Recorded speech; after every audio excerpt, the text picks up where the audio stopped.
I can hear again.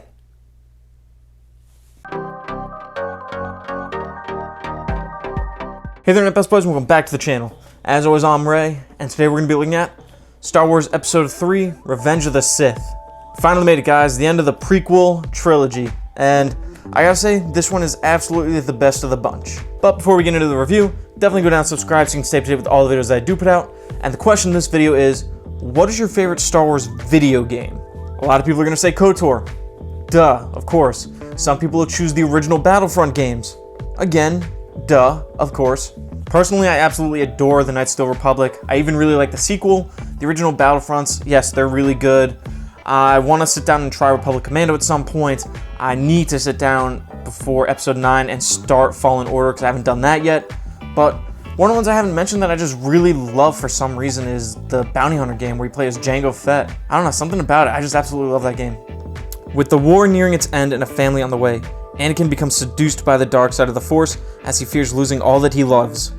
While my problems with the CG in the past two films still being applicable to this third installment, I gotta say, this is the best looking of the three. The only really bad visual effect that I noticed, and I'm talking like really bad, are those abominations that are the CG babies at the end. Like, those things are made of nightmares, and they just need to be thrown into a pit and burned. Like, they're creepy looking. Baby Gregor, yet again, delivers a great performance. He's consistently the best thing about this entire prequel trilogy.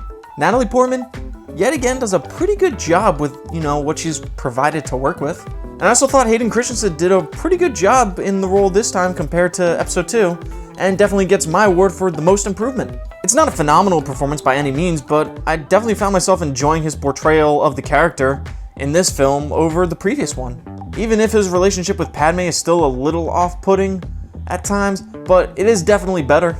Honestly, I was getting some Joker vibes in this one, and I wasn't really expecting that because I was seeing the path Anakin was on, and I really wanted him to follow through on that, but I also ultimately knew where he was going to end up and the monster that he was going to become, that he was destined to become.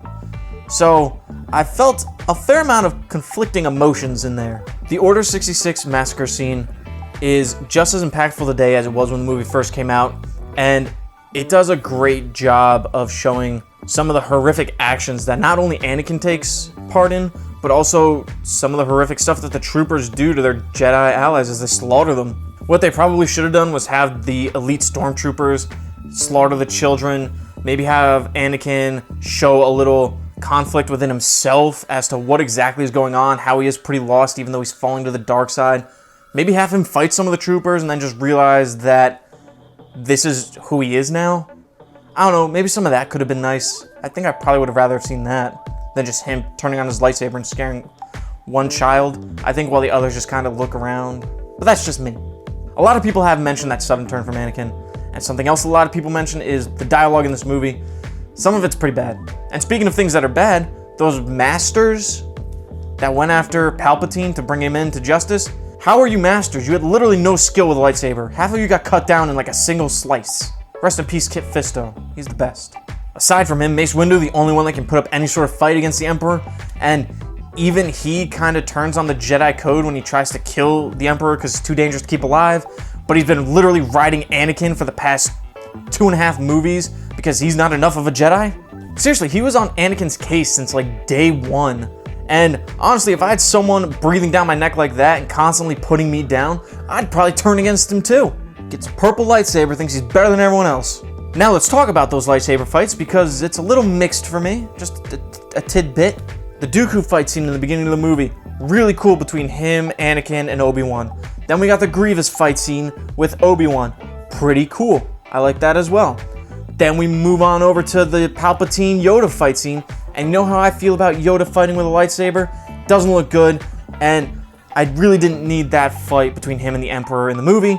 It actually interrupts the much superior fight scene between Anakin and Obi-Wan. Now, I do love the fight scene between Anakin and Obi-Wan. I think it's so good with how fast and frenetic it is, showing off both the lightsaber abilities of Anakin and Obi-Wan, but also the dedication that Hayden Christensen and Baby Gregor had for the climactic fight. It was great.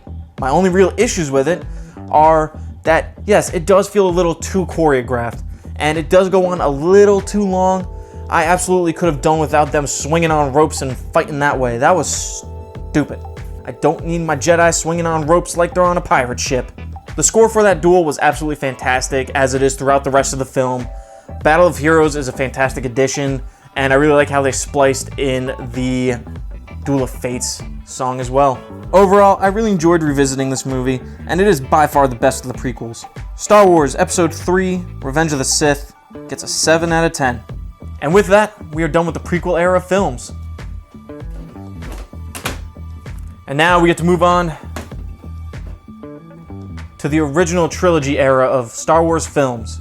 So that's my review for Star Wars Episode 3. As always, guys, it means a great day to continue to watch the videos that I do put out. Definitely go down and subscribe so you can stay up to date with all the videos that I do put out. Give the video a like, share the movie-loving friend, and let me know down below in the comments down here which Star Wars video game is your favorite. Thanks for watching, everybody, and I'll see you tomorrow. See ya.